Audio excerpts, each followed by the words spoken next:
4 है वो काफी इंपॉर्टेंट पर्सन है आपके लिए, एग्जाम में आपको कराया हुआ है।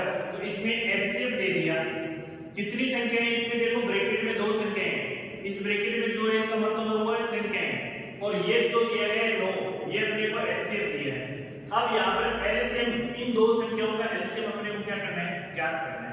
तो अपन ने पीछे का जो 2 नंबर का क्वेश्चन किया था उसमें अपन ने एक जांच की थी, उस जांच में जो सूत्र का प्रयोग किया था वो सूत्र आपको याद रखना था, तो अपन उसी सूत्र से इसकी वैल्यूज निकालेंगे। तो अपन लिखेंगे हल, दोनों तरीके से कर सकते हो, भाज्य गुणनफल से भी कर सकते हो, क्योंकि इस प्रश्न में आपको भाज्य गुणनफल के लिए नहीं बोला है, दोनों में से जो भी अच्छी विधि लगे उस विधि से आप कर सकते हो। तो सबसे पहले दिया हुआ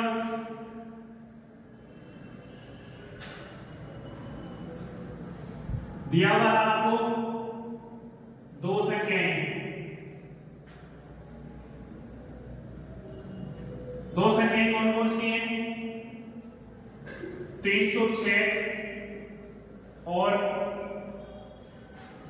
657, ये 2 संख्याएं हैं अपने पास।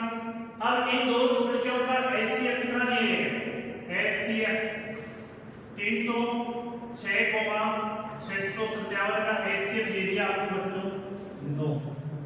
अपने को एलसीएम ज्ञात करना है, एलसीएम 306 और 657 का एलसीएम ज्ञात करना है। तो ज्ञात करने के लिए क्वेश्चन मार्क लगा देंगे। अब देखिए हम क्या जानते हैं, हम जानते हैं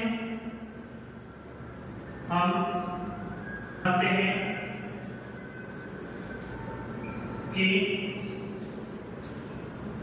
2 संख्याओं का गुणनफल, 2 संख्याओं का गुणनफल बराबर होता है एलसीएम इंटू एलसीएम। यहां पर 2 संख्याएं कौन सी है अपने पास, 306 और 657, तो 306 इंटू 600, एचसीएफ यहां पर कितना दिया गया है अपने को 9, तो यहां से हम लिख देंगे 9 इंटू एलसीएम अपने को क्या करना है, तो एलसीएम ये है, और जिस वैल्यू को अपने को निकालना है तो उसके मल्टीपल में क्या है 9 का क्या रह जाएगा भाग, तो भाग रहेगा तो अपन लिख देंगे एलसीएम बराबर 306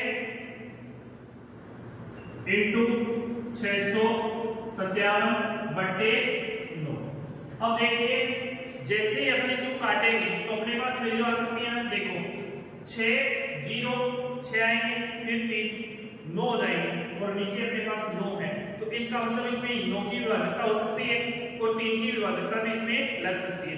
देखिए 9 की टेबल से काटोगे 9 3 27, 3 आ जाएगा, बच के शेष पर 3 आगे उतारा 6 36, फिर 9 का मान लोगे 9 4 36, ठीक है। तो अपने पास क्या बचा 34, 34 को किससे मल्टीप्लाई करवाओगे 657 से, जो कि अपना क्या रहेगा एलसीएम। तो बताइए मेरे को एलसीएम कितना आएगा इनका मल्टीपल करने के बाद 22,338, जो कि अपना क्या है आंसर। तो आशा करता हूं कि ये क्वेश्चन आपको समझ में आया होगा, इसे नोट कीजिए, काफी इंपॉर्टेंट क्वेश्चन है, इसे लिखिए। देखिए इस प्रश्न में अपने को कहा गया कि व्याख्या दीजिए, अपने पास 7 11 और 13 प्लस अपने पास 13 की जो वैल्यू दी गई है वो वैल्यू जो है अपने पास है, और 7 6 5 4 3 2 1 प्लस 5 दिया हुआ है, भाज्य संख्याएं क्यों है, कहने का मतलब है ये जो भी संख्याएं हैं वो क्या आएंगी भाज्य, क्या आएंगी भाज्य। लेकिन ये क्यों आ रही है, इसलिए सबसे पहले आपको पता होना चाहिए कि भाज्य संख्या कौन सी होती है। मैंने पीछे के वीडियोस में ये बताया था कि अभाज्य संख्या वो होती है जिसमें केवल और केवल कितने गुणनखंड हो, जिस संख्या के 2, एक तो स्वयं संख्या का भाग जाए और एक एक का जाए। उसी प्रकार से आपको भाज्य संख्या के बारे में पता होना चाहिए। अपन लिखेंगे हम जानते हैं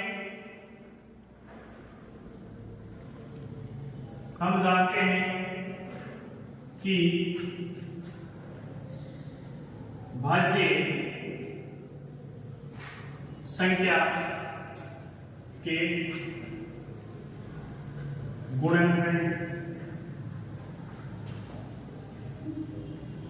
2 से अधिक होते हैं। भाई जो भाज्य संख्या होती है उसके गुणनखंड 2 से अधिक होंगे, और 2 से अधिक होंगे इसका मतलब 3, 4, 5 कितने भी हो सकते हैं, लेकिन 2 से कम नहीं आएंगे, यानी 3 आ सकते हैं। 2 आते हैं तो क्या हो जाएगी, एक भाज्य संख्या हो जाएगी। लेकिन भाज्य संख्या में अपने को लगभग 3 या 3 से अधिक संख्या चाहिए, तो 2 से अधिक होते हैं। तो अपन चेक करेंगे सबसे पहले अपने को दिया हुआ क्या है। सबसे पहले संख्या कौन सी दी हुई है, दिया हुआ में अपने को संख्या दी हुई है 7, 11, 13 प्लस 13। अब इस संख्या का अपन चेक करेंगे पहले। तो देखिए पहले बच्चों, इन ये एक पूरा पद है, फिर ये 13 एक अपना अलग पद कर रहा है, क्योंकि बीच में साइन कैसा है, प्लस का। तो इसमें दो पद हैं, तो इन दोनों में से 13 अपन क्या ले सकते हैं, उभयनिष्ठ ले सकते हैं। जैसे मैंने 13 बाहर लिया तो अंदर क्या बचा, इधर बचा 7 × 11 प्लस 1, ये तो बचा। अब देखिए 7 को 11 से गुणा करते हो तो क्या आता है, 77 प्लस 1 और इंटू 13। अब देखिए 13 आ जाएगा और ये 78 आ जाएगा। अब मेरे बच्चों ये बताइए कि 13 और 78 दो संख्याएं हो गई, एक हो सकता है, तो बताइए ये 2 से अधिक की संख्याएं गुणा में नहीं होगी, तो 2 से अधिक हो गई, इसका मतलब ये कैसी संख्याएं हैं, भाज्य संख्याएं, क्योंकि ये फैक्टर को दर्शा नहीं गुणा। तो कहने का मतलब अपन कह सकते हैं अतः दी गई संख्या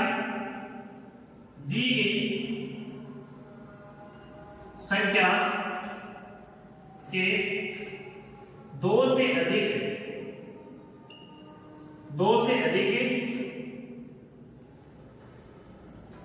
गुणनखंड हैं तो वह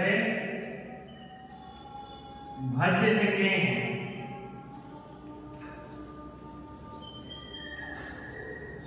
इसी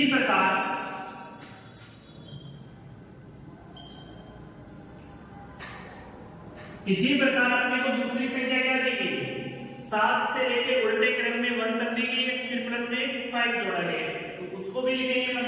तो 7, 6, 5, 4, 3, 2, 1 प्लस 5। देखिए इसमें 5 यहाँ है और इसमें भी 5 आ रहा है, तो मैं उभयनिष्ठ क्या ले लूंगा, 5। तो 5 जैसे उभयनिष्ठ लूंगा तो अंदर क्या बचेगा, 7 × 6 × 4 × 3 × 2 × 1 प्लस 1। अब देखिए 7 को 6 से गुणा करोगे क्या आएगा, इन सबका गुणा करके बताइए मेरे को। जैसे मैं यहां लिख रहा हूं इसको, 5 आ गया, इधर देखिए 7 को 6 से गुणा करोगे 42 आ जाएगा। इधर से आप गुणा करो, 1 को 2 से करोगे 2 को करोगे 6 को करोगे 4 से 24। अब 24 को आप 42 से गुणा कर सकते हो, 42 को 24 से गुणा करो और प्लस क्या करोगे 1।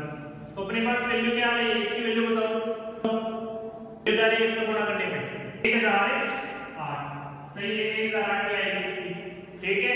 अब 1008 प्लस 1 करोगे, प्लस से 1 करोगे तो ये हो जाएगा 1009 गुणा क्या जाएगा 5, गुणा क्या जाएगा 5। फिर आप इस संख्या को किससे गुणा करवा सकते हो, 1 से। तो बताइए 2 से अधिक टुकड़े में लिखेंगे, तो 2 से अधिक टुकड़े को अपन कह सकते हैं अतः दी गई संख्या एक भाज्य संख्या है, भाज्य संख्या। तो अपन कह सकते हैं ना कि ये जो भी अपने को संख्याएं दी गई हैं भाज्य संख्याएं हैं, भाज्य संख्याएं हैं। दोनों जो भी अपने को पद दिए गए थे वो दोनों ही क्या होंगे, भाज्य। क्यों होंगे, क्योंकि इनके जो गुणनखंड आ रहे हैं वो 2 से अधिक आ रहे हैं, और जिन संख्याओं में 2 से अधिक गुणनखंड होते हैं वो संख्याएं भाज्य होती हैं, और जिसमें केवल और केवल कितने गुणनखंड हो, 2, वो होती है अभाज्य। आई ना बात समझ में, भाज्य का मतलब जिसको अपन विभाजित कर सकते हैं किसी अन्य पाड़े से भी। आई ना बात समझ में, जैसे